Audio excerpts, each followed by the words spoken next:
Hi guys, welcome to Sneha Pawan YouTube channel. ఈరోజు మన ఛానల్లో బీరకాయ తెలగపిండి కర్రీ చూద్దాం. దానికి కావాల్సినవి జీలకర్ర, ఆవాలు, వేపుడు పప్పు, అలాగే వెల్లుల్లిపాయలు, అలాగే ఇంకొకటి ఎండుమిర్చి. ముందుగా స్టవ్ మీద పెనం పెట్టుకొని తగినంత ఆయిల్ పోసుకుందాం. పెనం వీటెక్కాక అందులో మనం ముందుగా తీసుకున్న పోపు సామాన్లు వేసుకుందాం. వెల్లుల్లిపాయలు, అలాగే జీలకర్ర, ఆవాలు, వేపుడు పప్పు, కొంచెం కరివేపాకు వేసుకొని దోరగా వేయించుకుందాం. ఆ తర్వాత ముందుగా తీసి పెట్టుకున్న ఎండుమిర్చి వేసి పోపు కొంచెం గోల్డెన్ బ్రౌన్ వచ్చాక ముందుగా కోసి పెట్టుకున్న బీరకాయ ముక్కలను వేసుకుందాం. కొంచెం పసుపు వేసి బాగా కలిపి వాటర్ అంతా బాగా ఎగిరేదాకా దగ్గరగా మగ్గించుకుందాం.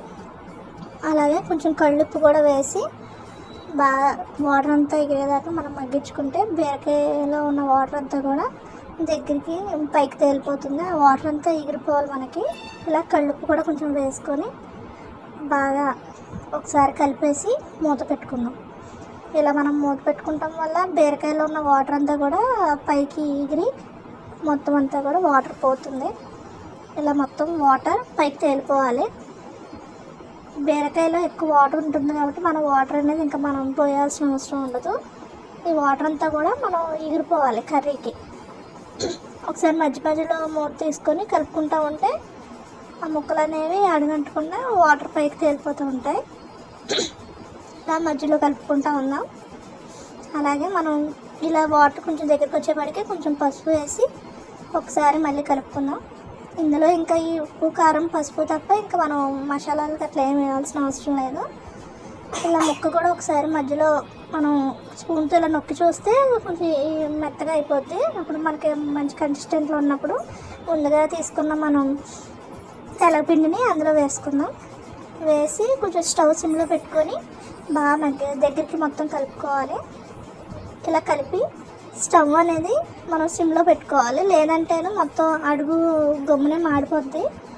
తెలగపిండి వేయగానే అందులో వాటర్ అంతా కూడా తెలగపిండి పట్టేస్తుంది. స్టవ్ మట్టి కంపల్సరీగా సిమ్లో పెట్టుకొని మనం ఒకసారి కలుపుకోవాల్సి ఉంటుంది. ఒక 5 నిమిషాలు కలిపి మనం అలా సిమ్లో వదిలేస్తే అది తెలగపిండి అంతా కూడా బీరకాయ ముక్కలుగా బాగా పడుతుంది. మధ్య మధ్యలో బట్టి కంపల్సరీగా కలపాలి, లేదంటే కూర అంతా అడుగు మాడిపోతుంది. చాలా జాగ్రత్తగా కలుపుకొని దగ్గరికి మగ్గిపోయి మనకి పొడిపొడి ఆడుతూ వచ్చేస్తుంది. అంతేనండి బీరకాయ తెలగపిండి కర్రీ.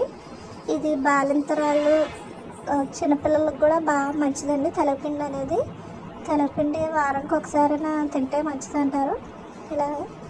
ఇలా స్టవింగ్ బౌల్స్కో తీసుకొని మనం తింటమే, కానీ చాలా టేస్ట్గా ఉంటుందండి. అందరూ ఒకసారి ట్రై చేయండి. బీరకాయ తెలగపిండి కర్రీ అంతే. Thank you guys. Please subscribe my